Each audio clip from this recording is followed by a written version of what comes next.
तर मराठवाड्यामध्ये परिस्थिती अतिशय बिकट बनलेली आहे। जालन्यातील वाकुळणी शिवारात देखील रात्री झालेल्या पावसामुळे पिकांचं मोठं नुकसान झालंय। मुसळधार पावसानं झोडपून काढल्यानं डाळिंब उत्पादक शेतकऱ्याच्या अडचणीत वाढ झाली आहे। पाणी साचल्यामुळे काढणीला आलेल्या बागेला या पावसाचा मोठा फटका बसलाय। वाकुळणी शिवारामध्ये गणेश कोळकर यांच्या डाळिंब बागेतून परिस्थितीचा आढावा घेतला आमचे प्रतिनिधी लक्ष्मण साळुंके यांनी।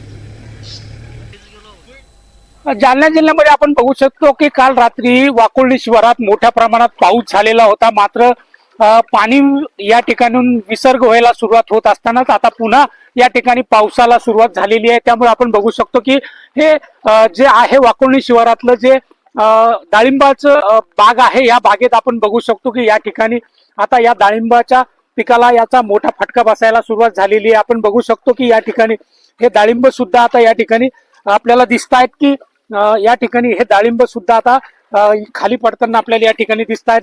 मोठ्या प्रमाणात या बागेमध्ये पाणी साचल्यामुळे आपण बघू शकतो की या संपूर्ण बागेला तळ्याचं स्वरूप आलेलं आहे आणि आताच या ठिकाणी पाणी विसर्ग व्हायला सुरुवात झालेली होती। तर आता पुन्हा या ठिकाणी पावसाला सुरुवात झाल्यामुळे मोठ्या प्रमाणात आता पुन्हा या परिसरातल्या पिकामध्ये आता पाणी साचायला सुरुवात झालेली आहे। एकंदरीत जर आपण बघितलं तर परिसरात या ठिकाणी सोयाबीन असेल, कपाशी असेल, मक्का असेल, त्याचबरोबर मोसंबी असेल, अशा अनेक पिकांना या ठिकाणी आता या पावसाचा फटका बसायला सुरुवात झालेली आहे। हवामान खात्याने वर्तवलेल्याप्रमाणेच आता या ठिकाणी पुन्हा पावसाला सुरुवात झालेली आहे। त्यामुळे आपण बघू शकतो की पाण्याचा विसर्ग होत असतानाच पुन्हा यात आता पाण्याची वाढ झालेली आहे। कॅमेरामन योगेश सह लक्ष्मण सोळुंके, NDTV मराठी, वाकुळणी, बदनापूर।